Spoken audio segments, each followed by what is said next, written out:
Also, willkommen zu einer weiteren Folge kurz und bündig. Wir sind nicht mehr in der Garage. Wir sind nicht mehr in einer kalten, vierwändigen Untergrundarena. Genau. Wir sind in einem Hotel. Geht nicht. Genau, geht dort. Wir sind in einem Hotel. Mit dem Zimmer sind wir sehr schnell gelandet, ohne einen Drink gezahlt bekommen. Ja, das ist geil. Üblicherweise geht es ein bisschen anders. Aber ja, wir haben zwei sehr interessante Gäste da. Sie haben vor 2 Tagen spanische Nacht gehabt. Wie das jetzt? Hast du die Headline gesehen von dem Coiffeur, der gesagt hat, irgendwie erst rasiert der Coiffeur die Seite der Fußballer und nachher wird Spanier rasiert? Wer hat das gesagt? Hey, ich glaube, es war eine Blick-Headline, oder? Ich könnte meistens ein bisschen näher, so wirklich wie mir. Ja, also ich könnte einfach zu euch näher anziehen. Ja, genau. Ja, wir sind da jetzt im Hotelzimmer mit 2 Nazi-Spielern. Und zwar haben wir einmal den und einmal Cedric Itten. Genau, auch bekannt als einmal der Piqué von der Schweiz und einmal der Ramos von der Schweiz. Bro, wie Ramos. Nein, Piqué. Nein, es ist beides problematisch momentan, aber gut.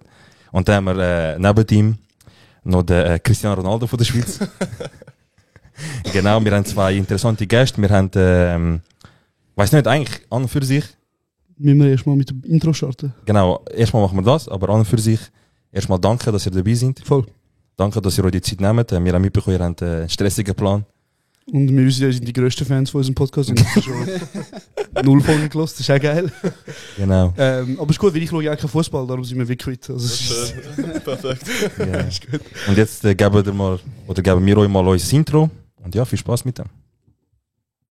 Ey, Sero und Josh Negro, ich schwöre, ich weiss nicht, in welchem Film ihr 2 gerade lebt, aber vergesst bitte nicht, wo ihr herkommt. Vor allem du, Jolas, kennen eigentlich so Asien und Brunnen. Yo, was geht ab? Ich bin's AZ von der Carmen Gang. Da ist der AZ. Was geht ab? Zen ist da. Check alle kurz und bündig, der beste Podcast überhaupt. Oh, ja, der Melodie.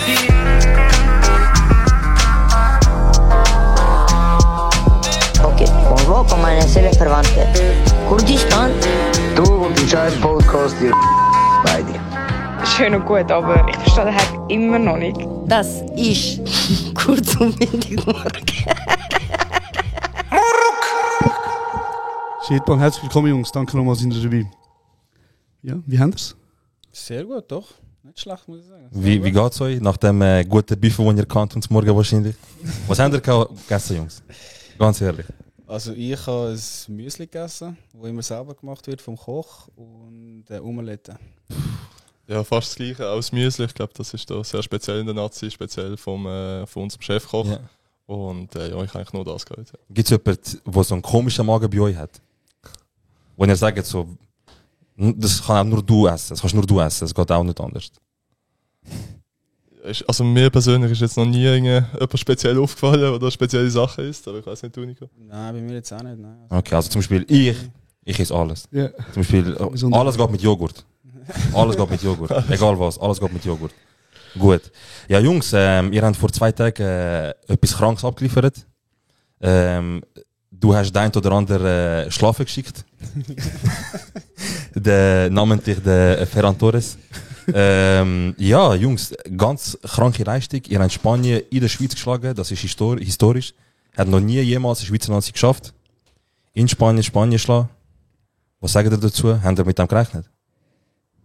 Ja, gerechnet weiss ich nicht. Also wir haben sicher eine Chance gesehen, um dort zu gewinnen, weil wir wirklich gut drauf sind, geile Mannschaft haben und haben gewusst, dass etwas drin liegt und das haben wir dann auch genutzt. Auf jeden Fall. Geil. Hat euch der Trainer speziell angespornt oder hat er irgendwie, ist Murat Yakin oder vielleicht hat er kurz einen Türk rausgerannt und hat gesagt, wenn ihr heute Abend nicht gewinnt. Kennt ihr das Video von dem einen türkischen Trainer, der so in der Halbzeit seine Mannschaft flattert? Ich kann mich das mal gesehen, wo so rundumläuft. Das ist nicht passiert.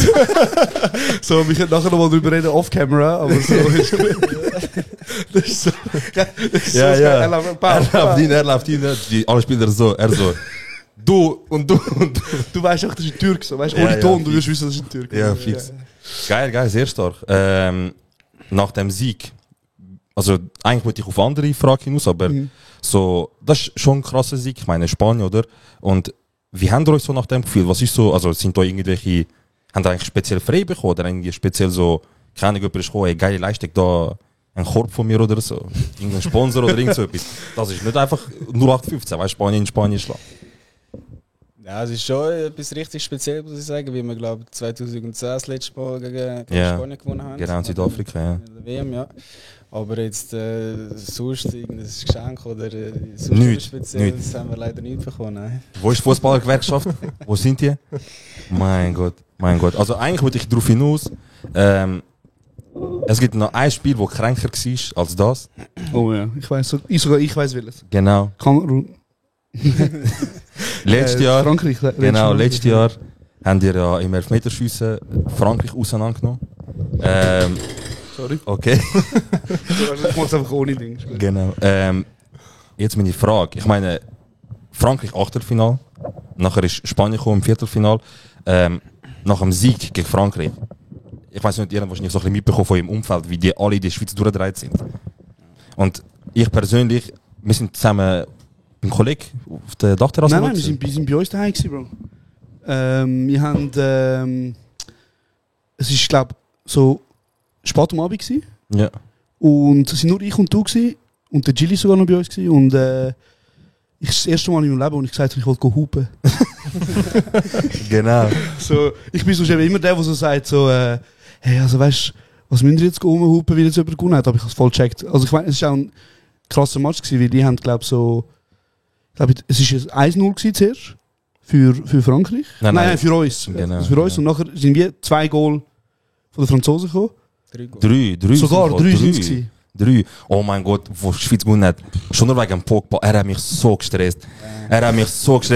Wo er das Ferngoal gemacht hat, steht er einfach so demonstrativ dort, so wie, nur logisch schaffe ich das, weißt du? Und ich so, oh, wenn es einen Gott gibt, bitte, heute muss Schweiz gewinnen. Einfach damit er einfach ist.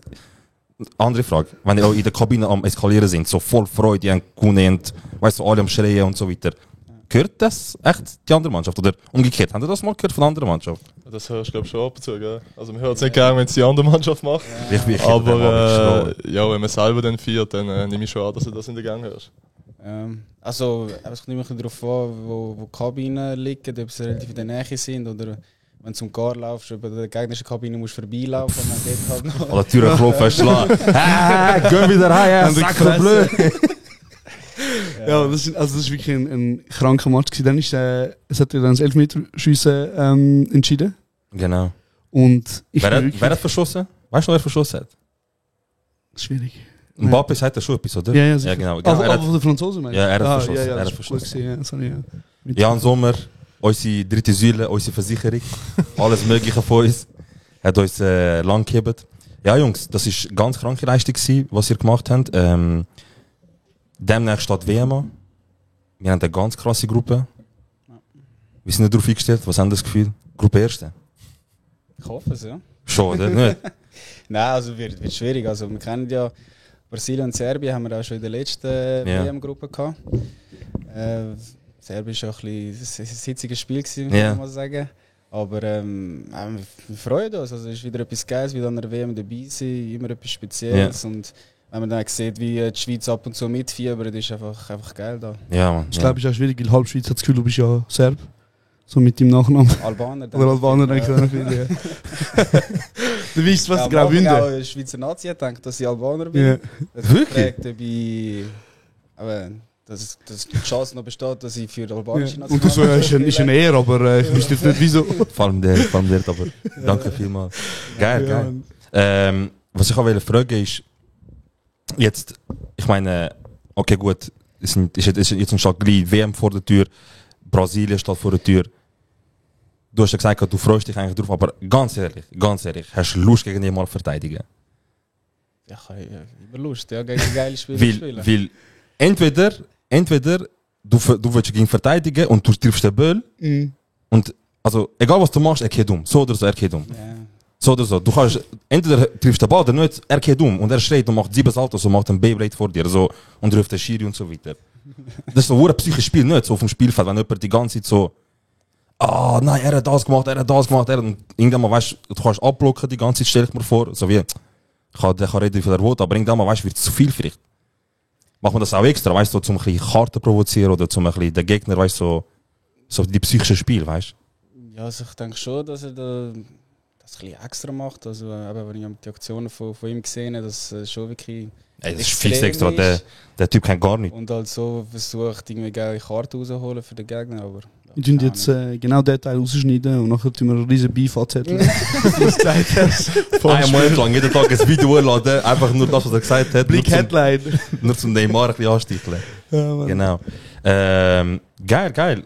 Jetzt, ja, wenn wir mal zum ein bisschen aufwärmen, so ein Quiz anfangen. Genau. Ich komme da so ein bisschen herausfordernde Blick rüber. Ja, und ich glaube. Genau. Jetzt habe ich gerade wieder zu dem gehen. Ich habe ein kleines Quiz vorbereitet, Jungs, um ein bisschen Eisbrechen, warm werden. Und zwar habe ich ein paar Zitate aufgeschrieben. Jetzt, ihr wisst nicht so viel von ihm. Er arbeitet in der Filmbranche, ist in der Filmbranche tätig, ihr im Fußball. Deswegen habe ich jetzt ein bisschen beides gemischt. Also ich wäre ja auch fast Fußball geworden, aber hat das Knie Genau, wie ich auch. Kreuzmann Christian, der Lehrer. Also ich will auch nicht Danke sagen, dass ihr jetzt da sind, wie ich nicht haben will, aber das ist wie so. Das ist gut. Genau, also, ich habe ein paar Zitate, Jungs. Ich stelle die einfach mal so in den Raum. Und ihr sagt mir, wer das könnte gesagt. Okay, und also der schneller holt den Punkt. Genau, der schneller ist der Punkt. So, ganz einfach. Also jeder gegen jeden. Genau, jeder gegen jeden. Es gibt keine Gruppe da. Jeder gegen jeden, alle gegen alle. Okay. Also Gastfreundschaft hört wie da auf, Jungs. Also jetzt geht's. Duell. Also, so, dann fange ich an. Ich sage nicht, ob es Fußball oder Film ist, ich sage es einfach und ich könnte dann selber einen Dings lernen. Also. Man kauft auch kein Ferrari und fährt dann wie ein Fiat. Ist das Mehmedi? Ibrahimovic, oder? Ja, Ibrahimovic, Punkt für dich. Maschine. Das war der Ibrahimovic, der bei Barca gespielt hat und sich beschwert hat, dass er nicht so viel spielt. Okay, alles klar. Und er hat gesagt, er ist ein Ferrari, weißt du? Fair. Also. Perfekt. Das ist auch eine Legende. Haben Sie schon mal gegen den Ibra gespielt? Ich bin auf der Bank, als wir gegen Manchester United gespielt haben. Ja. Hat mit ihm eingewärmt, aber gespielt ja nicht. Ne? Okay. Ich auch noch nie, leider. Mich würde es voll wundern, wie sie gegen den spielen, weil entweder sagen die Spieler so, er ist so ein geiler Sieg, oder sagen, ich hasse, ich will gar nicht, dass er spielt, ich will, dass er aufhört zu spielen. Ich glaube, er hat ja einfach eine gewisse Arroganz, die er anlegt, aber ob das jetzt verdient ist oder nicht, das kann man ja, also über das kann man ja reden. Aber ich habe letztens gesehen, wir haben in der letzten Folge schon über Ibrahimovic geredet. Und da hat einer kommentiert, dass der LeBron ihm mal ein Jersey geschickt hat. Und Ibra hat es einfach signiert. Das ist ein Boss-Move, Bro. Kannst du sagen, das ist ein Boss-Move? Er hat ja auch, ich glaube, LA Times so hat er ja die erste Seite hat er gekauft, wo er zu LA gewechselt ist. Titelpage. Ja, und er hat geschrieben, you're welcome. Und Unterschrift von ihm. Einfach nur das. Einfach ich King. zu LA. Ich sage, was du willst, einfach King. Ja. Macht schon geile Sache. Ja, safe. So, dann. Das Leben ist wie eine Schachtel Praline. Man weiß nie, was man kriegt. Oh. Der Film machen. Er nimmt es brutal ernst. Okay, Schwarz. Du hast die Folge schon gesagt, oder? Du kennst die Folge schon, oder? Ja, Er hat sie aufgeschrieben. Genau. Viele Fragen kommen von mir. Nein, sorry, ist gut. Ja. Also gut, dann machen wir wieder Fußball, weil du bist parat gewesen, wie weiß ich was. So. Es war ein bisschen Kopf und ein bisschen die Hand Gottes. Maradona. Wärst du jetzt schneller gewesen? Ist gut, gib ihm. Du hast nachher noch Film. Nachher. Ja, ist gut. Schön. Nico, Bro. Ich bin noch nicht gewagt, man. Ich habe mir schon gefragt, ich so, jetzt Quiz machen mit dem Nico, die ist dann frisch auf und so. Nicht mal ich könnte machen, weißt du, nicht mal, also, das müsste schwul sein, dann würde ich es vielleicht machen, wenn es so Zwang ist. Okay. Also für jeden einen Punkt. Ja, genau. Ja, danke fürs Mitmachen, Jungs, das ist schön. Habt ihr gewusst, dass das Hans im 1986 passiert ist? Das ist jetzt etwa 40, 50 Jahre her. Sagen mir, könnt ihr mal raten, wenn er sich entschuldigt hat dafür? Nie. Ich sag so 30 Jahre später. Ich sage auch 30 Jahre. Nicht ganz. 2005 hat er zugegeben, dass er das ist Hans ist. Und 2008, 3 Jahre später, hat er sich dann entschuldigt, also ja, es tut mir leid. Er hat 3 Jahre gebraucht, zum einfach entschuldigen. Du hast schon zugegeben, mach doch einfach, entschuldig dich wenigstens. Richtig Kanake-Energie, Bro, ich sag dir. Toxisch, weißt du, nein, ich kann nicht machen. Nein, alle anderen sagen, ich kann nicht machen. So, gut. Dann. Oh, okay. Früher haben wir in den Himmel gesehen und uns gefragt, wo ist unser Platz zwischen den Sternen? Heute sehen wir nach unten und sorgen uns um unseren Platz im Dreck. Ist das Interstellar? Ja. Ja, okay. Das ist das Glück. Was Glück? Wie Glück? Ich habe noch gedacht, irgendwie so ein Zitat kommt vor. Ja. Nicht. Interstellar kennt ihr? Habe ich gesehen, ja. Oh, okay, warte. Du bist ein Filmhater, ne? So. Ja, gar nicht im Fall. Hast du ihn geil gefunden? Ich habe ihn gut gefunden, ja, doch. Also für mich ist er einer der besten 3 Filme, die ich je gesehen habe. Sag ich ehrlich, direkt jetzt. Du hast ihn auch schon gesehen? Nein, ich habe nicht gesehen. In dem Fall schauen, hä? Was? Ja, interessant. Oh mein Gott. Also der Nolan ist ja der, also der Regisseur ist ja der, der die Batman-Trilogie gemacht hat, was du nicht gesehen hast. Ja, nicht alle, aber auch ab und zu mal, wenn einer gelaufen ist oder so. Und Inception, ja. Also Interstellar musst du in Katar, wenn im Hotel langweilig ist, musst du geben. Das ist... Also ich brülle nicht so viel. Ja. Aber ich habe bei Gladiator und bei dem habe ich schon 1, 2 Trainer bekommen. So. Wir haben jetzt zusammengekommen, 3 Jahre. Du auch? Nein, Trainer. Aha. Ja, Du hast aber geknickt, ich so, er hat mich Bruder. Ich so, ja, ich so, du auch? Das wär die nächste Headline gewesen von Elvedi am Brüllen. Nein, ich glaube, ich und der haben so 3 Jahre zusammen gewohnt. Und so immer einmal im Jahr sehe ich ihn so unter der Dusche mit Kleidern, weißt du? Und es regnet so viel ab und er brüllt einfach und so. Und ich so, hast du wieder Interstellar gehört? Ich habe einmal original, ich so, heute will ich brüllen. Ich habe Interstellar laufen lassen und bei der Szene, wo ich brüllt habe, ich so, brüllen, ist einfach nicht gekommen, ist einfach einmal passiert und dann ist nicht mehr passiert. Genau, so. Dann, das nächste Zitat. Ja. Meine erste Freundin hat sich beschwert, weil ich nicht viel Zeit mit ihr verbracht habe. Irgendwann mal ist sie gekommen und hat mich zwischen die Entscheidung gestellt, ich oder Fußball. Ich vermisse sie noch manchmal. Das tönt so nach... Gabriel Jesus? Nein. Gute Schätzung.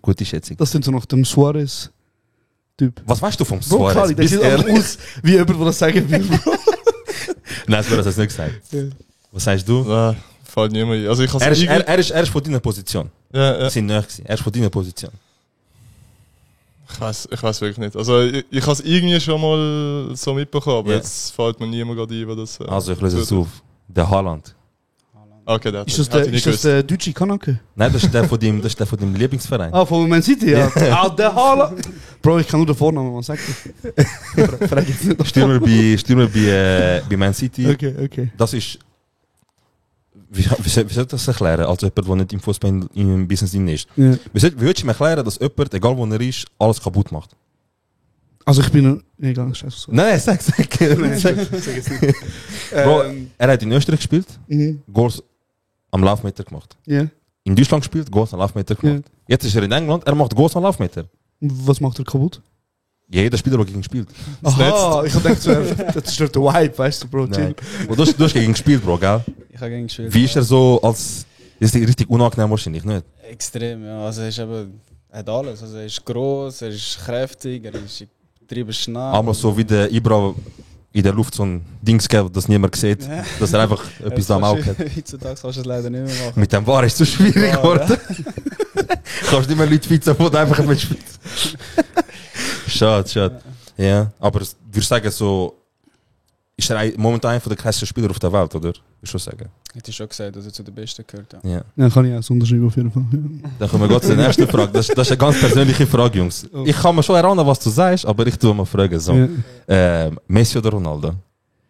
Ich bin Ronaldo. Ich habe schon gewusst, dass du Ronaldo sagst. Wieso? Ich bin da gekommen und ich bin einfach nur enttäuscht, von A bis Z, Bro. Ich habe gedacht, heute gibt es ein geiles Interview, ein geiles Gespräch. Wir brechen einfach ab, glaube ich. Ja, ich glaube schon, ja. Ich bin loyal, Jungs, tut mir leid, wenn er nicht will. Was sagst du? Ronaldo. Gut, als Stürmer, ich verstehe schon, ja. Aber ich verstehe trotzdem nicht irgendwie. Du bist Messi, oder was? Ja, ganz klar. Ja? Ganz klar. Bro, wieso nicht? Er ist der Underdog. Was er einmal für Pass macht und was er einmal für Spiel, wie das Spiel aufbaut, wie er spielt. Wieso würdest du sagen, Ronaldo ist besser? Ich finde es einfach so eindrücklich, wie er sich alles selber erarbeitet hat. Also, ja, stimmt. Das ist er ist jetzt nicht von Gott in Gott bekommen, dass er übertrieben Fußball spielt. So wie du. Also nicht wie die Maradona. Er hat sich alles erarbeitet, arbeitet jeden Tag richtig hart und wegen dem steht er jetzt, wo er ist. Ja. Ja, so, ja. Oder wie mein Cousin würde sagen, scheiß auf ihn, dass du für einen Fußball spielst.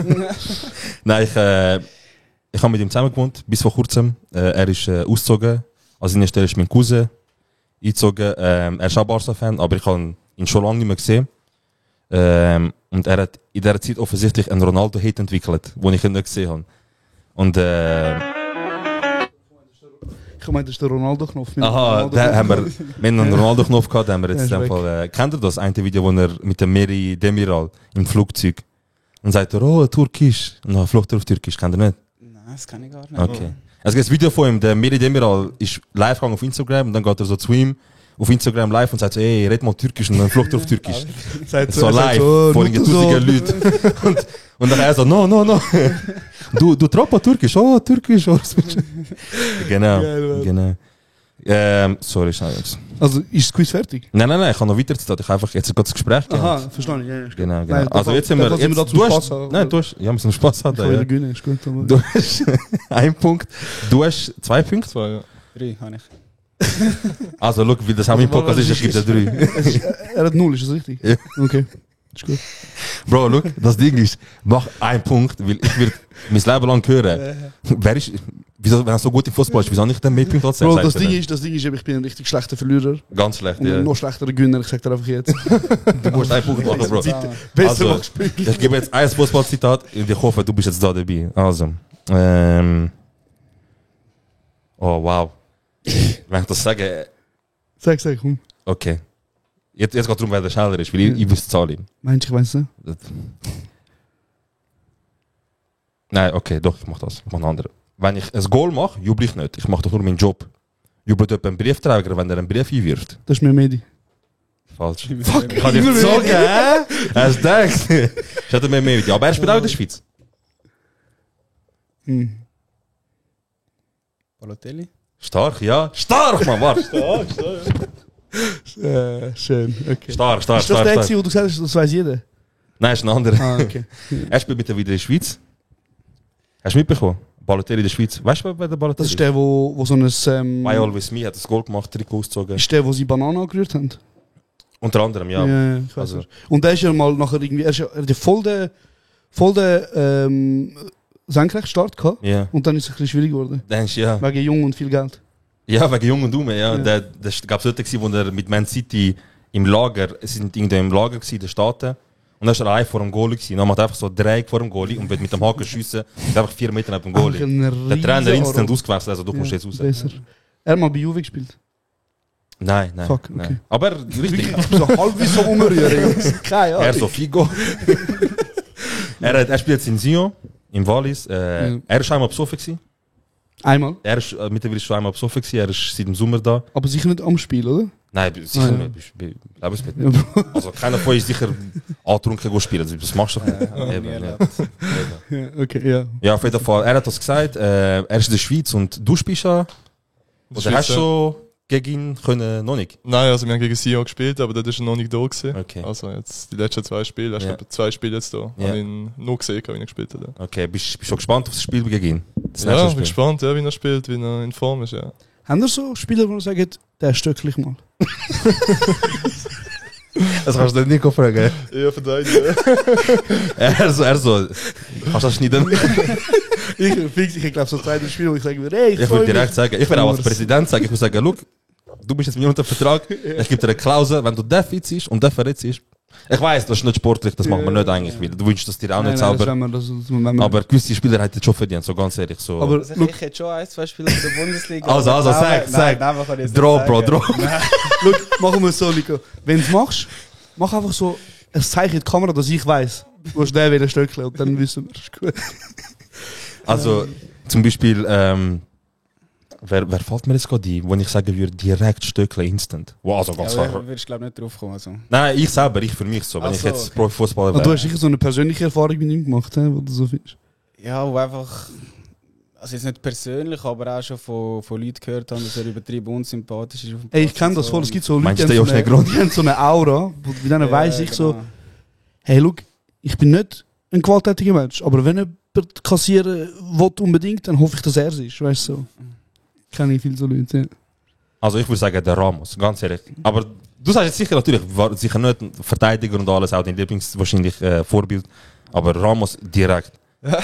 Direkt, instant. Sogar, wie der Materazzi würde ich wahrscheinlich sogar machen, ohne Chance viel auf dem Spiel. Ist der Materazzi der aussieht wie ein Kurd? Der sie dann einen Kopfnuss geht. Ja, okay, ja, ist gut. Nein, ich meine der hat aber Kopfnuss gesehen, er hat bekommen. Ah, stimmt, er hat bekommen vom Zidane, genau. Look, aber er hat gespuckt.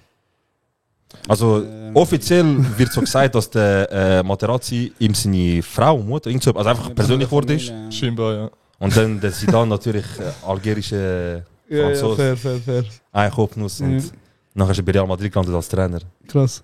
Ja, Mann. Ja, gut. Gibt es einen Gegner, also zum Beispiel, ich weiß, ich habe einen Die Hard Bayern-Fan, ein Kollege von mir. Immer wenn Mönchengladbach spielt, ist er immer ruhig. Ist immer ruhig, weil du musst dir vorstellen, das ist einfach eines der wenigen Spiele, wo du nicht voraussehen kannst, wo es keinen Favorit gibt. Ja. Auf dem Papier vielleicht, aber auf dem Spielfeld ist jeder angespannt. Ja. Und ich habe jetzt mit ihm mal geredet so, über Fußball, wegen Bundesliga jetzt, auch wegen Bayern München, bei denen läuft es nicht so gut mit dem Nagelsmann. Und da habe ich ihn gefragt, also, ja, was müsste dann passieren, dass Bayern, dass es ihnen besser geht? Und er hat original gesagt, ich habe dann jetzt mal so Trainerwechsel und so, er so, Mönchengladbach muss absteigen. Direkt. Und nicht mit dem zu tun. Aber das stimmt wirklich, also Bayern hat immer Mühe gegen Gladbach. Also, eben. Gegen dich, ja, du wie eine Wand dort, wer kommt durch. Jetzt hast du kein Leben, das dich dort provozieren will. Stimmt, ja. Also am Anfang habe ich gedacht, Bayern nimmt alles auseinander in dieser Saison. Ich auch, du spielst sich so, ja, 7 und... Torverhältnis mit 18:1 oder irgend so etwas. Ohne Schamgefühl, ohne nichts. Dann ist Gladbach gekommen und das sehen wir nicht, Bro, das sehen wir nicht. Bei mir in der Camp sehen wir nicht alles gut.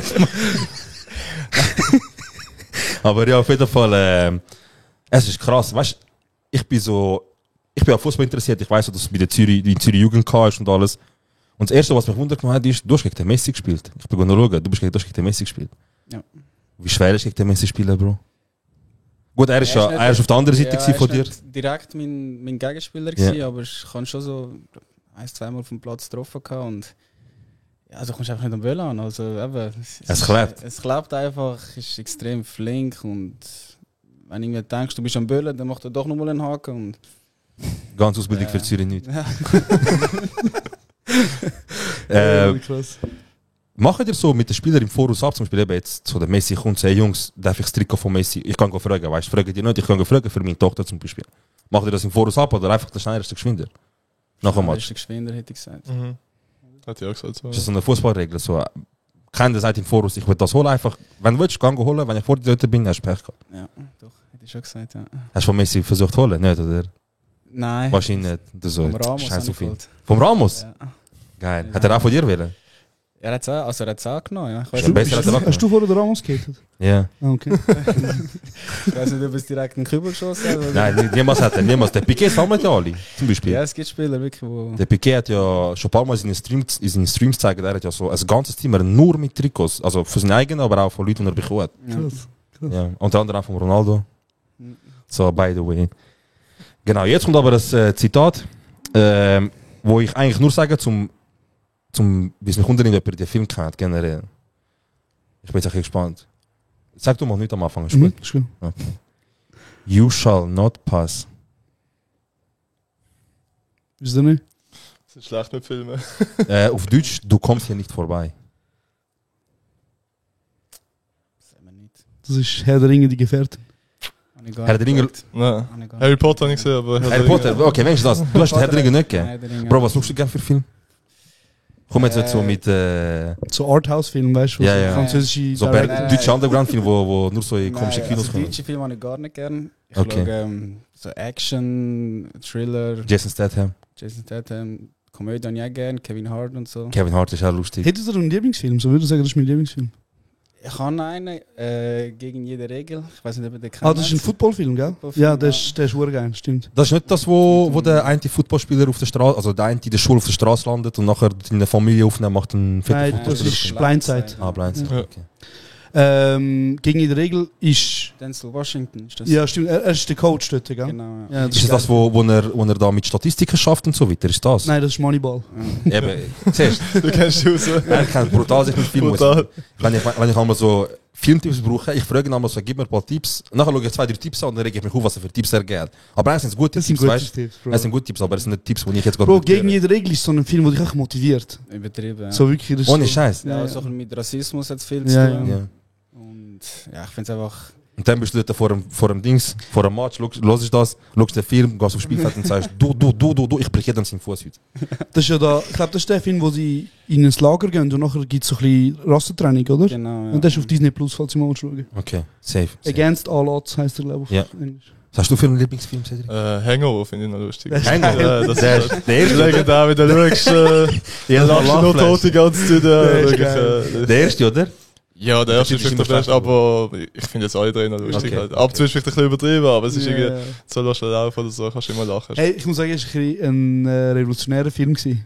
Weil, vorher hast du nicht so Film über exzessive Suff gehabt, oder? So viel Budget gehabt für so Filme, die wie so fix Müllfilme sind. Also weißt du, wie Hangover, wo wirklich gut sind. Aber ich meine, Bro, sie haben fucking Mike Tyson gehabt, also weißt du, so budgetmäßig. So, du weißt, du hast Geld, wenn du Mike Tyson im Film hast. Aber stellst du das vor? Hey, Mike Tyson, wir machen einen Film über was? Über Kaputt-Saufen und nicht mehr daran erinnern. Ich bin dabei. Ja, anscheinend. Bro, anscheinend. Mach noch einmal das Ja, Mann. Gut, also. 8 zu 9 statt 3-2-1. Jetzt ist wieder so ein Zitat. Jungs, ich habe auch lange gesucht, aber ich habe nicht so viele gute Zitate gefunden. Jetzt kommt wieder eins, wo ich sage, das ist ein Stück geschwinder. Okay? Also. Ich bin nicht da zum Liebe-Tisch, ich bin da zum Ich gönn dir den, Bro. Du hast schon eigentlich verdient gerade, das schon 5 Mal schon gesagt. Hättest du jetzt gesagt, hätte ich nicht erzählt. Hast du schon von Anfang an mit mir gesagt? Ich schön. Geil, ja, gönn ich dir. Geil. Mit dem haben wir mal, ich kenne mich gar nicht aus, aber mit ihm haben wir schon gespielt. Ja, er ist ja vor kurzem noch in der Nazi. Er ist gerade aufgehört, oder? Ja, er spielt jetzt in Türkei, in Antalya. Ja? Ja, beste Leben. Ich glaube, er ist ein massiv chilliger Typ, oder? Ja, übertrieben, ja. Ja, geil. Ich weiss noch, ich habe vor Jahren, wie lange ist das her? Ich glaube, so 2014, so 8 Jahre her. Ich bin zwischen Vinti und Zürich, hat es eine Tankstelle gehabt, Marschia-Tankstelle. Kemptal, genau. Ich bin dort gewesen, mit 2 Kolleginnen, wir sind so am Chillen, am Reden, und dann kommt es am Abend um 10 Uhr vorbei, er hat dort bei Freiburg noch gespielt. Ja. Und dann ich schaue so auf den Kalender, weißt du, so Bundesliga läuft noch, weißt du, in 2 Tagen hat es ein Spiel. Und dann sehe ich so, ich kann mir ein Foto machen, ja sicher. Und nachher ich so, ey, frag, was machst du da? Und nachher er so, essen? Er so, das Rest nicht drin, weißt du, ich so, er so, essen? Ich so, ja, aber du spielst übermorgen. Ja, essen, ja, ich spiele übermorgen. Ich so, okay, also, hast du keinen Stress? Nein. Ich esse jetzt und dann gehe ich heim. Ich so, chillig, easy, weißt du? Und dann bin ich so angesessen, ich so, an und für sich, die Antwort, einfach typisch Mehmedi. Einfach typisch Mehmedi. Das Gleiche ist wie, ich schaue keine Videos von Messi, weil ich will nicht vergleichen lassen mit anderen. Ich bin der Mehmedi, ich will nicht vergleichen mit anderen. Er ist absolute Legende, absolute bodenständige Legende. Was ich mich frage, so, habt ihr viel so PR-Training? Ist das so etwas, was man macht? So, wie müsst ihr bei Interviews antworten, was darf ihr sagen, was nicht und so? Körperhaltung. Also wir haben es gar nicht gehabt. Also wir können wahrscheinlich... Darum machen wir auch im Podcast mit überhaupt, weil die anderen so nein sind. So da, 3 Leute mit Notizblock. Ist eine Karte da? Ja. Sorry, ja.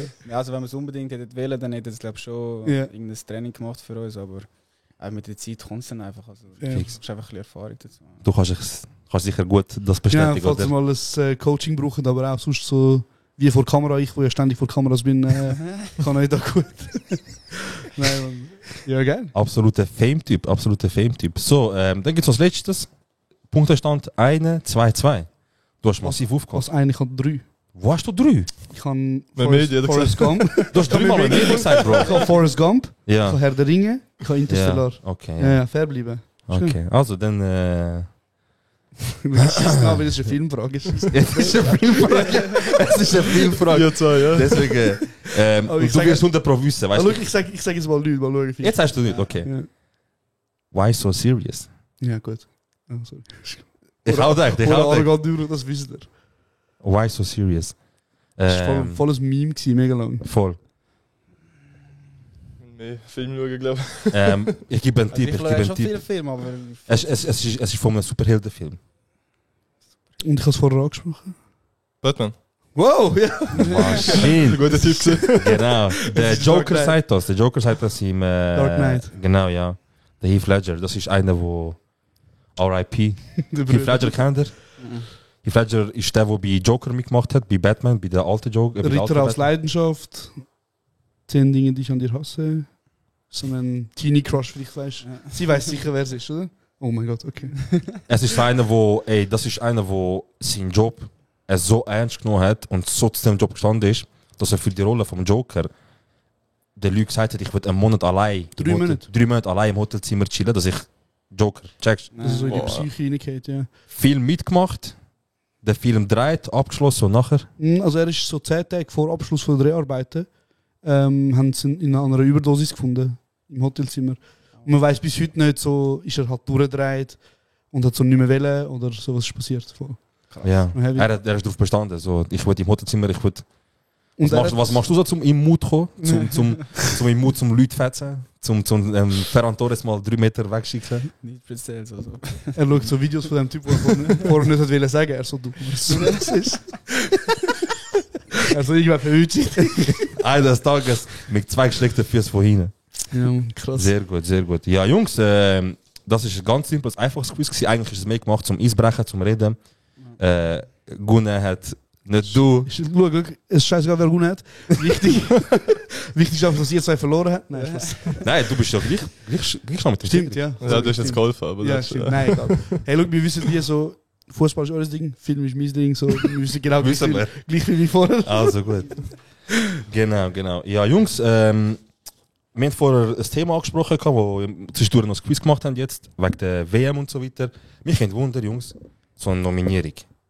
Wie läuft das ab? So, wie wirst du nominiert? Bist du so, ich stell mir so vor, wie im Film. Du bist so daheim mit der Familie am Nachtessen, Handy vom Tisch, ihr so nach dem Nacht, haha, Smalltalk, lacht, nachher macht das Handy zzz, nachher schaust du Murat Yakin. Alle so, du nimmst ab, du so, ja, und so, du bist dabei, du so, oh shit, krass. Also Nominierung von Schweizer Nazi. Läuft das so ab? Oder du fragst so, wie sind ihr dazu gekommen? Ja, weil er muss ja eigentlich, also der Trainer nominieren, oder macht er ein Mail? Oder macht er ein WhatsApp mit 700 Emojis? Wie so ein alter Mann. Nein, also nicht er macht das Mail, sondern der Teammanager. Okay. Und du siehst dann das Aufgebot, ob du dabei bist oder nicht. Ja. Wieso? Wie Militär? Mehr oder weniger, fast. Nicht? So, ja, voll. Ich habe gedacht, weißt du, in dem Film kennt er... Er hat sich ein bisschen romantisiert. Könnt ihr nicht einfach sagen, Jungs, der Jagd, er ist an die Tür gekommen, geklopft mit Ballon und so. Weißt du, ihr kennt das sicher, weißt du, all die Videos so vom Richarlison zum Beispiel und so, wo er in Brasilien in der Heimat so eine Nominierung bekommt, in seiner Zweizimmerwohnung, wo er gewohnt hat. Alle so, 3 Touren, weißt du, vor dem Fernsehen und so. Ich habe gedacht, vielleicht läuft es auch so ungefähr so ab. Ich habe gedacht, vielleicht ist es so mit Emotionen. Ich glaube, das erste Mal ist vielleicht schon ein bisschen anders. Dann, gut, das können wir ansprechen. Das erste Mal, Jungs. Wie war das erste Mal gewesen? Oder wo sind da, wo es passiert ist, wo man das so mitbekommen hat? Ich bin jetzt für die Nazi aufgeboten. Bei dir war ja, glaube ich, 2014 oder 2016 gewesen? Ja, 2016. 2016. Also du hast ja, ich glaube, du hast bis 2016 bei Zürich gespielt, oder? Nein, ich bin schon bei Gladbach. Ah, okay. 2015 bin ich zu Gladbach gewechselt, ja. Bei mir war es nach einem Spiel, ist damals noch der Vladimir Petkovic. Nach dem Spiel? Ja, ist dabei gewesen und dann gibt es vom Platz rauslaufst, gibt es so einen Medienbereich. Dann ist der Trainer auch dort gestanden, dann haben wir auch ein bisschen geredet. Dann hat er mir dort gesagt, dass ich aber sehr wahrscheinlich beim nächsten Mal dabei bin. Und das ist auch gerade kurz vor der EM, ist das, glaube ich. Ja, ich glaube es, ja. In Frankreich damals. Ja, voll. Und ja, also dann eben zuerst, glaube 2 Freundschaftsspiele gehabt und dann auch noch irgendwie mitgeschafft an DM und das ist geil gewesen. Also, dann hat er dich aufgebaut und du dort voll durch, also hast du dort cool gespielt, also danke vielmals, ciao, nachher weitergelaufen und so, ja. Ja, also ich bin darüber gefreut, also eben, es ist etwas vom Größten für Nazi-Spiel. Also, ja, fix. Unbeschreiblich. Geil. Wie war es bei dir gewesen? Ich bin auf Abruf gewesen, und nachher hat mir eigentlich der Trainer, der ich gespielt habe, mir das gesagt, dass ich wahrscheinlich dabei bin. Ja. Und nachher so eine Stunde später habe ich den Anruf bekommen von Petkovic und ja, hat es mir dann gesagt. Und das war das erste Länderspiel gewesen, wisst ihr das noch? Mhm. Also Georgien hier in St. Gallen. Haben das rasiert? 1 noch gewonnen. Ja, schön. Ja. Ich glaube, das war sogar noch ein Spiel gewesen, wo nicht mal, also ich glaube, auch Quali für etwas, nicht? Ja, es war EM-Quali. Ja. Bei dir ist Belgien, glaube ich. Ja. Aber nicht das Belgien, wo irgendwie 4-2 in Luzern... Nein. Genf war es, glaube ich, und bin reingekommen, so die letzten 10-15 Minuten oder so. Ja. Aber du hast ja eine verteidigende Position und du hast trotzdem ein paar Goal gemacht. So, jetzt ich als Ich als Nicht-Kenner, wie kann man sich das vorstellen? Du hast gesagt, fickt euch alle, ich renne führen, oder? Eckball. Machen wir alles Goal, ich komme selber. Also wäre genau voll auf die Führer getrieben und Goal geschossen. Krass, Mann. Ja. Sind ihr schon immer? Nein, also wir haben über Standards halt, weißt du, wenn Eckball ist, dann gehen Verteidiger führen und dann ist ab und zu mal ein Ball auf den Kopf geht und reingegangen. Ja. Nachher gehen jubeln, gehen durchdrehen. Hast du einen Jubel mal aufgemacht? So, irgendwie gibt es einen LWD-Jubel oder einen Iten-Jubel? Kann ich bei FIFA so L1, L2 drücken und dann kommt der LWD-Jubel?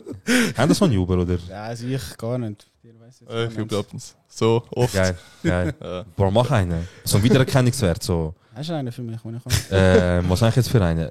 Egal was ich würde machen, es wär nicht so, ich hätte so Gang sein sollen. Ich hätte jetzt gerade wieder so Gang. Ich hätte jetzt wieder. Zürich. Du könntest, wie sagen wir, so ein bisschen den Horizont erweitern und du einfach twerken. Nein, mach nicht. Mach etwas anderes, Kennt ihr den Speed? Ja. Hast du das gesehen? Das Charity-Spiel war schon ausverkauft. Ja. Er ist ja an einem Spiel gewesen, letztes Jahr, oder? Ja, er hat das Charity-Spiel, Bro, musst du dir vorstellen, es sind Content Creators, sind Influencer und so weiter. Also Speed kann ich, ja. Wo ein Stadion gefüllt haben. Sie haben Influencer gegen Influencer gespielt, 2 Teams und haben ein Stadion gefüllt in England. Ah, krass. Ausverkauft. Ja. 1 Million noch mit Charity genommen. Ich auf YouTube habe ich gesehen, dass es irgendwie 2,5 Millionen Zuschauer gab. Crazy. Ich habe auch die Videos gesehen, aber der Typ, er ist. Sie haben gelesen, ja, er ist durch. Aber ich check ihn nicht. Er kommt ja schon draus bei Fußball. Nein, nur. Oder ab und zu sagt also er entweder. Also bei ihm weiß ich nie, ob er es wirklich extra macht. Voll. Nicht, aber der ist im Spiel am 15 Meter im Offside. Eben, einer hat ausgerechnet, Bro. Er ist 17 Minuten lang in den 15 Meter Offside gewesen. Nein. Und nachher hat er einfach so ein Bild hochgeladen auf Twitter, weil Offside-Linie ist der letzte Verteidiger, gerade. Yeah. Er hat einfach die Linie so gemacht. Er so, tell me where is Offside. Er kennt gar nicht. Was sind wir vor? Ich habe es fragen. Eigentlich kann ich ein Spiel machen mit euch, aber weil wir ja ein Audiomedium sind, Podcast auf Spotify. Wir haben auch Video zwar, aber weil wir halt nicht so visuell sind und keine so YouTube-Dinger sind, Creators sind, können wir es nicht machen. Aber ich kann eigentlich mit euch gerne eure Karte anschauen, eure FIFA-Karte. Geh mit dir. Ja, so jetzt, letzte Zeit auch nicht mehr so, aber ich bin eigentlich schon ein Gamer, ja. Du schon? Ja, ich auch. Früher FIFA gespielt, jetzt auch ein bisschen weniger halt, yeah. Aber früher schon, ja. Wenn ich Profifußball wäre, ich würde ständig FIFA spielen. Und so mit mir selber. Instant. Du musst, wenn ich tue, würde ich mich selber nehmen und den Spieler stöckeln, der dich stresst. Einfach im Spiel machen. Zum Schauen. Therapie, weißt du, um ein bisschen rauszukommen. Du siehst jetzt, er am Nachmittag so am Geben. Sie so, hast du gerade Zeit? Lass mich ruhig, ich will mich beruhigen. Vorbereitet fürs Länderspiel. Genau. Ja, das wäre eben geil gewesen. Ich habe deine Karte schon gesehen, falls ihr euch mit den Stats auskennt. Was hast du Gefühl? Hast du deine auch gesehen? Ja. Wo würdest du sagen, wo ist die grösste Enttäuschung? Oder was enttäuscht dich am meisten bei diesen Stats? Gesamtwertung. Genau, was danke. 77, Bro. Das ist recht tief, oder? Er ist Stamm. Das ist wie, keine Ahnung, das ist wie wenn man dir aus all deine Filme aberkannt. Aber ist es nicht so, also ist Schweizer Fußball bei FIFA auch so gleich relevant wie so, also weißt du, tun es genug viel, ich sage jetzt Ressourcen brauchen, um jetzt seine Gesamtwertung herauszufinden, wie zum Beispiel, kann ich bei... Bro, FIFA, die machen manchmal Sachen, du verstehst gar nicht. Das ist unerklärlich. Also zum Beispiel, du hast jetzt Pace verloren, im Gegensatz zu letztes Jahr. Du hast irgendwie ich weiss jetzt 6 Pace oder 4 Pace verloren oder so. Er ist einfach langsamer geworden laut FIFA. Er ist einfach langsamer geworden. Das ist das Frühstücksbuffet da, das ihr bekommt. Das Müsli. Ja. Genau. Ja, ich hätte das eben gerne machen, aber weil wir halt so ein bisschen... Ich habe auch gedacht, weißt du, im Hotelzimmer jetzt da, das jetzt gross zeigen, weißt du, auch mit den Camps ein bisschen mühsam. Aber ja. Jungs, ich würde sonst sagen, ich gehe mal über zu... Aber weißt du, deine Gesamtwertung? Nein, weiß ich wirklich nicht. Also ich habe es eben das Jahr zu wenig verfolgt, aber ich glaube, die Phase nicht gehen will. Ich hätte es eben sonst im Voraus nachgeschaut, weil ich habe, also weißt, das ist ja easy kurzfristig, ich hätte es jetzt für dich auch nachgeschaut. Aber letztes Jahr bist du bei 70 gewesen, 72 kann das sein? Kann schon sein, ja. Können sie, ja. Also für Schweizer Wert bist du wahrscheinlich damals der beste Fußballer im Stürmerwert. Ah nein, warte, der Dings, jetzt spielt er zwar nicht mehr da, jetzt spielt er in Berlin, der Sibac. Mehmedi? Sorry. Genau. Ja, ist gegangen, genau. Ja, Jungs, ich tue mal sonst ein paar Fragen von der Community stellen. Sehr gerne. Ja. Wir haben dich mal gefragt, so, was habt ihr schon immer von einem Fußballer wissen? Ist übrigens so geil, wir sind der erste Schweizer Podcast, der eigentlich wirklich so Nazi-Spieler oder halt allgemein Nazi-Spieler bei sich im Podcast hat. Und darum haben wir uns auch Mühe gegeben, unsere Community zu fragen, was wir für Fragen können stellen können. Wir wollen jetzt einfach an dieser Stelle nochmal sagen, wir sind nicht verantwortlich für das, was jetzt kommt. So. Ich darf den Namen ablesen, also die das gefragt haben, die verlieren auch Gesicht. Ja. Ich darf gerade sagen, wer es gefragt hat und von mir aus, ich kann sogar auf Insta die anschreiben und sagen, schämst du dich nicht.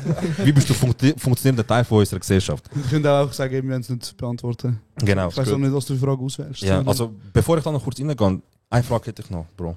Du hast ja in Zürich deine Ausbildung eigentlich gemacht, so, deine ganze fußballische Laufweg in Zürich gemacht.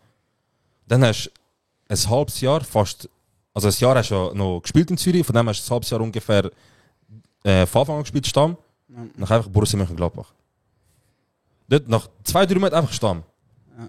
Wie ist das gewesen? Also hast du gewusst, dass du Stamm wirst, oder ist einfach aus dem Trainer gekommen und gesagt, ey, ich setze auf dich ab jetzt? Also in der Bundesliga, von der Schweizer Liga. Ja, also ich habe gar nicht gewusst, dass ich Stamm spielen in Gladbach. Ist mit 18 eigentlich schon etwas riskant gewesen, nach Gladbach zu wechseln. Am Anfang war noch der Favre-Trainer. Ja, genau. Und der habe ich gar nicht gespielt. Habe ich öfters in U23 gespielt. Ja. Und er ist ja dann schon gut, jetzt ist er sein Job alt los. Karma, oder? Und er ist ja nach 3-4 Monaten ist er ja dann gegangen, also ist er von Gladbach. Ja. Und dann ist der U23-Trainer. Und dann ist der Prime Elvedi gekommen. Und er hat mich halt gerne gehabt und dann ist der Prime Elvedi gekommen. Alles rasiert. Du hast auch eine ganz interessante Karriere gehabt. Also bis jetzt immer noch, es läuft sehr gut.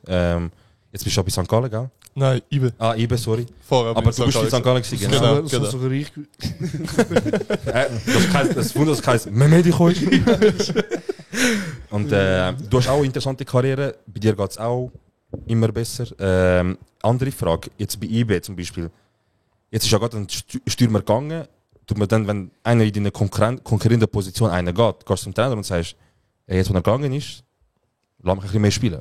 Oder ist so wie automatisch? Also ja, also ich habe gewusst, als ich jetzt zu IBE gewechselt bin, dass der Stürmer wahrscheinlich geht. Also von dem her ist eigentlich ein bisschen klar gewesen. Und der Stürmer da wieder geht. Oder was? Nein, sie haben mich eigentlich geholt, weil sie gewusst haben, dass der Stürmer auch verkauft wird. Sozusagen. Hast du nicht so ein bisschen noch Psychospiel gespielt mit ihm? Du so, ja, weißt du, wenn ich du wäre, Deutschland ist schon geil eigentlich. So, Berlin, weißt du, kennst du die Ausgangsszene dort? Geh mal weg. Aber was ich mich frage, ist so, also ich als so Fußballleihe, was macht ihr, wenn jetzt jemand kommt und sagt, ich will deine Nummer, mit der du schon seit Dings. Ist das so ein Schwanzvergleich dann, wo er so sagt, ja, ich will jetzt deine Nummer und dann, also weißt, gibst du sie ab oder ist dann wie so, ich kann sie schon lange.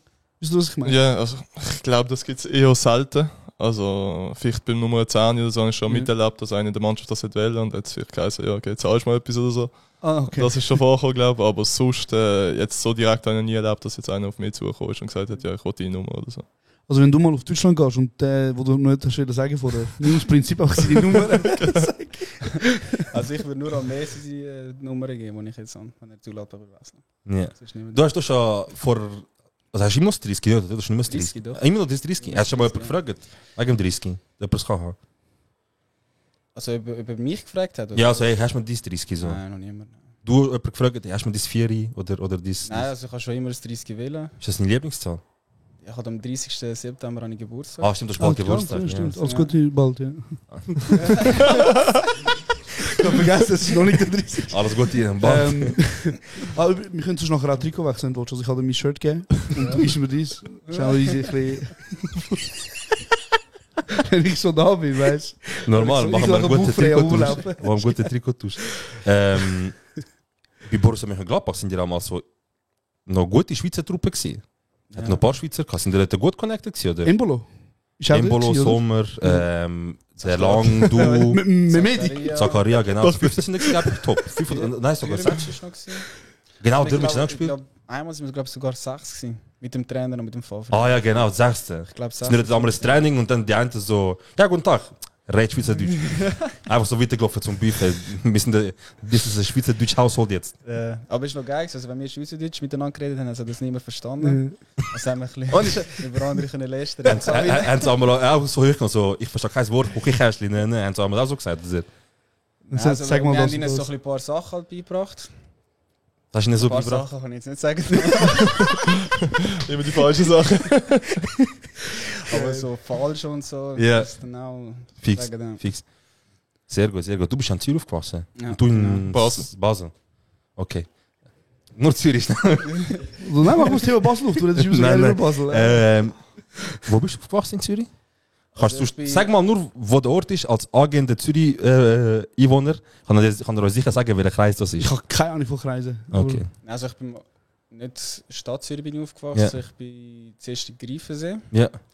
Und dann sind wir mit 12 oder 13 sind wir auf Dübendorf gezogen. Dübi. Dübi, ja. Dübi City, wo Penning wohnt. Ja, stimmt. Okay, ja. okay. Nicht schlecht. Nicht schlecht. Und aber jetzt wohnst du in... Darfst du das überhaupt sagen? Also, du wohnst in in Zürich. Gladbach, was In einfach. Düsseldorf wohne ich. Ah, Düsseldorf, genau, ja. Ich habe eine Wohnung noch in Nörliken. Jetzt noch. Wenn man über brauchst, wo ein bisschen auf Wohnung geschaut sagst. Ja. Machst du eher mit Bilder aus, wir machen dann mal ab und zu Podcast-Folgen da drin. Und bei dir?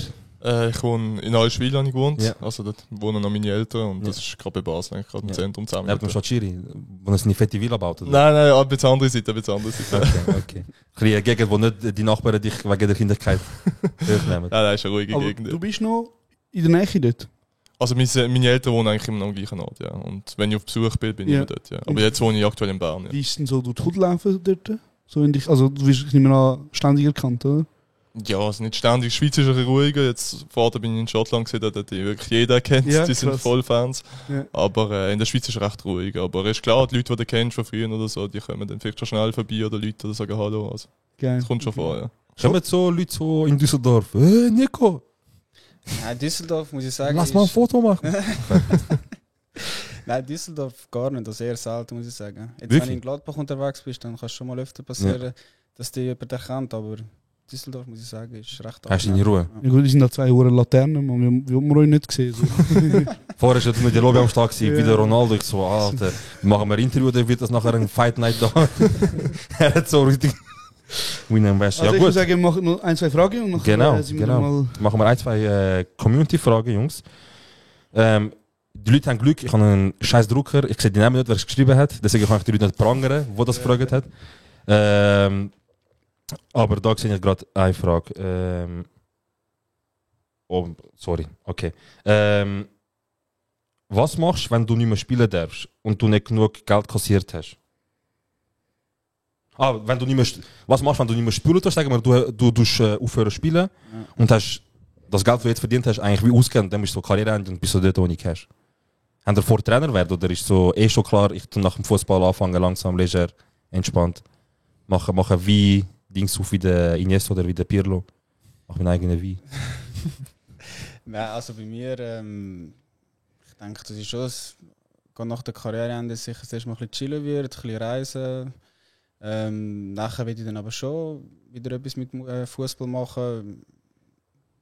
Jetzt in welche Richtung weiß ich noch nicht genau. Aber Trainer, kommt Zürich. Ja, also so ein richtiger Trainer weiß ich nicht, ob wirklich das Ding für mich wäre, aber so ein Jugendtrainer oder so, ich glaube schon, dass ich da Freude daran hätte. Und sonst, wie der andere, der Musik macht, ist vielleicht noch gut. Der Dürmitsch macht jetzt mittlerweile. Es ist eine Frage von ihm, ich frage das jetzt schnell, aber du kannst schnell noch fragen. Alles gut, hast du auch schon direkt, also es ist easy früh zu fahren, aber... Ja, ich auch ein bisschen in die ähnliche Richtung, sicher mal eine kurze Pause, mal ganz etwas anderes machen und dann nachher wahrscheinlich auch etwas mit Fußball, vielleicht in der Jugend so irgendetwas, ich glaube Stürmertrainer ist auch etwas ganz Geiles. Sicher, ja. Kannst du das Goal schießen? Mit den Kindern, die jetzt das Gefühl haben, der macht 12 Goals. Und so das heißt, mit dem Inneren schiessen. Nein, mit dem Ausrichten, mit dem Inneren. Okay, gut. Ja, also eine Frage kann ich. Die Person, die es gestellt hat, ist auch in diesem Raum. Der Denno fragt, welches ist euer Lieblings-Dürmitsch-Lied? Euer Lieblingslied vom Dürmitsch? Cinderella. Direkt? Du kennst? Ich kann nur das kennen.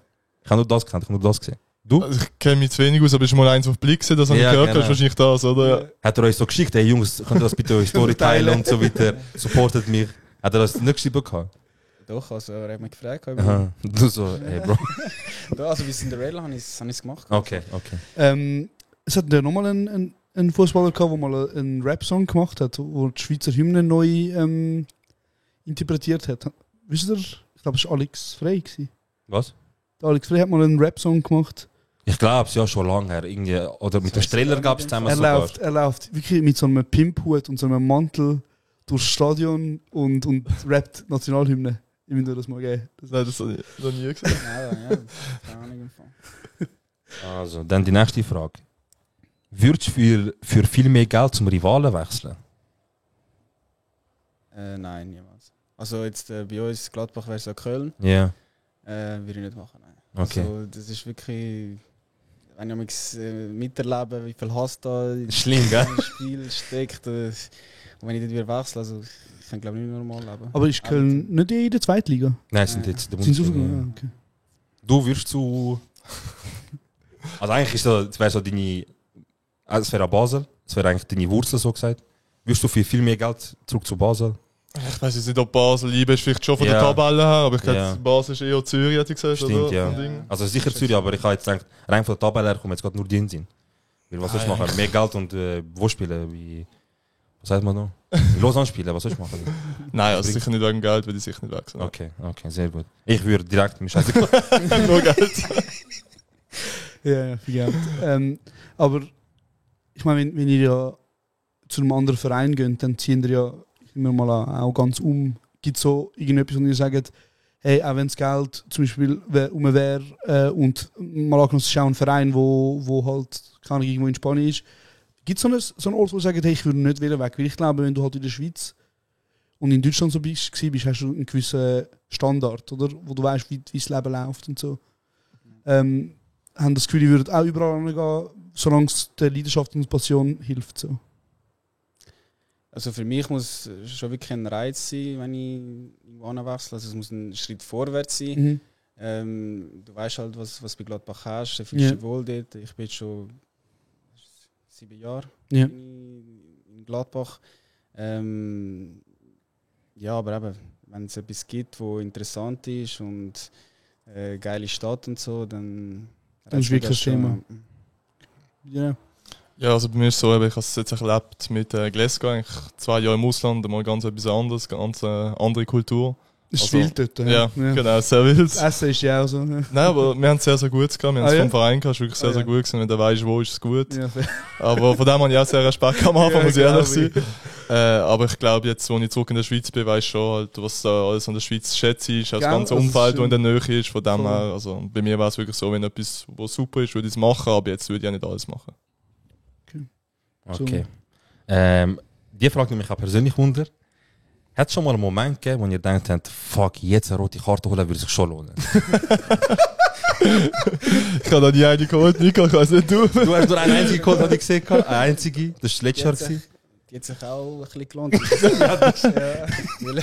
Es ist eine Notbremse. Eine Notbremse, ja. Und es war am Ende der Saison und nachher hatten wir noch 2 Spiele gehabt. Du bist genau. Da bin ich halt schwer gewesen. Das was ist eigentlich, wenn du so eine rote Karte bekommst, kommt der Trainer zu dir und sagt, ey Mann, was hast du wieder gemacht? Oder sagt er wie so, ey, ich verstehe, wie du das gemacht hast. Aber darf ich noch fragen, was heisst Notbremse? Also wirklich so, du hast dich abbremsen?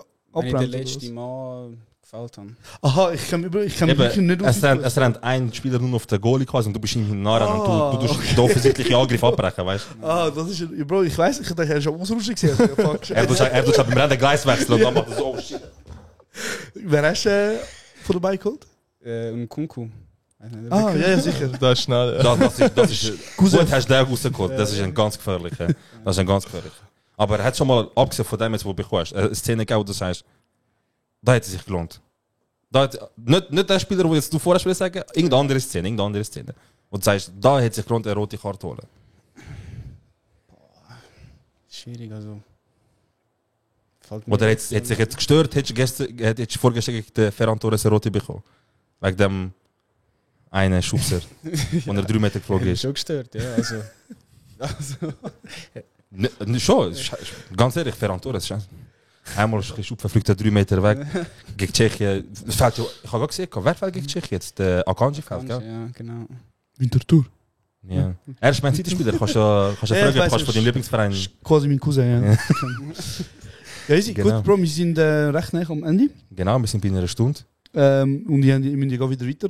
Genau. Jungs, danke euch vielmals, haben eure Zeit noch schon lustig gewesen. Ich danke euch. Ich hoffe, es hat euch gefallen. Sehr, ja. Genau. Ey, wenn mir irgendein Jubel einfällt, ich habe mir nicht gedacht, dass du mich das fragen tust, aber wenn mir ein Jubel einfällt, ich tue dir, falls du mich auf Insta siehst, ich schicke dir irgendein DM schick mir, falls du es siehst, wäre geil. Beim nächsten Goal, ich schaue, ob jetzt jedes Mönchengladbach-Spiel bis Goal machst.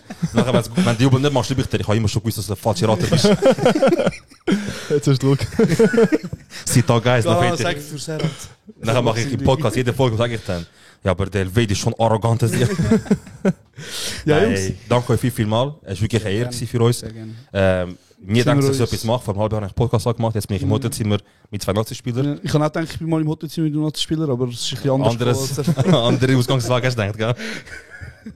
Genau, danke euch vielmals. Und ja, toi toi toi gegen Tschechien. Macht ihr fertig. Und ruft mal, wenn ihr WM wieder rum sind, dann können wir wieder Podcast aufnehmen. Genau. Gut. Falls ihr wieder Bock habt, einfach schreiben. Wir sind immer da. Das ist eine geile Folge. Geil, Jungs. Merci. Ja, das wäre die aktuelle Folge gewesen. Nochmal danke alle und das ist für uns Outro.